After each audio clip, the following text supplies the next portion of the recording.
నాగోబా మహాజాతర వైభవంగా ప్రారంభమైంది. ఇంద్రవెల్లి మండలం కేస్లాపూర్లో మేస్రం వంశీయులు అర్ధరాత్రి నాగోబా దేవతకు మహాపూజ నిర్వహించారు. పాదయాత్రగా వెళ్లి తీసుకొచ్చిన పవిత్ర గంగాజలంతో అభిషేకించి నాగోబా మహాపూజ నిర్వహించారు. అనాదిగా వస్తున్న ఆచార పూజలు, కొత్త కోడళ్ల బేటింగ్, 100 కిలోమీటర్ల పాదయాత్ర, ఏకరూప దుస్తువులు, సంప్రదాయ వాయిద్యాల హోరు మధ్య కేస్లాపూర్ మారుమ్రోగింది. నాగశేషు పూజతో అద్భుత ఘట్టం ఆవిష్కృతమైంది. 100 మందికి పైగా పూర్తి నియమ నిష్టలతో ప్రకృతితో మమేకమవుతూ కాలికి చెప్పులు లేకుండా 100 కిలోమీటర్ల దూరం నడిచి వెళ్లే పవిత్ర గంగాజలం సేకరించి తీసుకొచ్చారు మేస్రం వంశీయులు. 125 గ్రామాల మీదుగా 15 రోజుల పాటు పాదయాత్ర చేసి తీసుకొచ్చిన గంగాజలంతో నాగోబాకు అభిషేకం చేశారు. పుట్టకు పూజ, ఇలవేలుపుకు మహాపూజ, ఆడపడుచులకు, అల్లుళ్లకు అందలం, ఇలా ఒక్కటేమిటి ఎన్నో ప్రత్యేకతలకు నెలవు నాగోబా. గిరిజన జాతరల్లో రెండవ అతిపెద్ద జాతర నాగోబా. ఈ జాతర ఆదిలాబాద్ జిల్లాలో ఇంద్రవెల్లి మండలంలో ప్రారంభమైంది.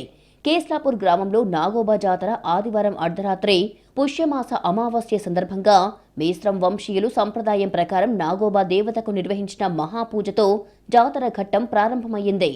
Collector Rajashisha, SP Akhil Mahajan, Adilabad MP Godam Nagesh, Khanapur MLA Vedma Bojju Patel, Boath MLA Anil Jadhav జాతర ఆరంభ పూజలో పాల్గొన్నారు. నాగోబా జాతరకు తెలంగాణ నలుమూలల నుంచి కాదు, పలు రాష్ట్రాల నుంచి వేలాది మంది భక్తులు తరలివస్తారు. నాగోబాను దర్శించుకుని భారీ మొక్కులు సమర్పిస్తారు. భక్తులకు ఎలాంటి ఇబ్బందులు లేకుండా అన్ని సౌకర్యాలు కల్పించామని కలెక్టర్ తెలిపారు.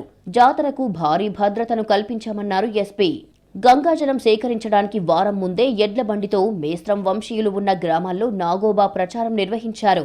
నెలవంకను చూసిన తర్వాత మహాపూజ కోసం ముందస్తు కార్యక్రమాల్లో నిమగ్నమయ్యారు. గంగాజలం కోసం కాలినడకన మంచిర్యాల జిల్లా జన్నారం మండలం హస్తినమడుగుకు వెళ్లారు. అక్కడ గోదావరి నుంచి పవిత్ర గంగాజలంతో తిరిగొచ్చారు.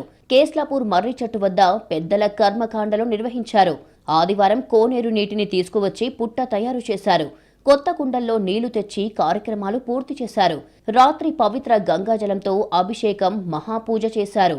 ఈ నెల 25 వరకు నాగోబా జాతర జరుగుతుంది.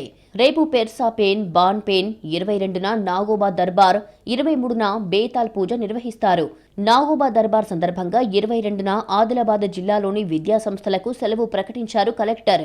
మేస్రం వంశీయులే కాదు, ఆదివాసీలంతా పలు రాష్ట్రాల నుంచి కేస్లాపూర్కు తరలివస్తారు. నాగోబాకు మొక్కులు చెల్లించుకుంటారు.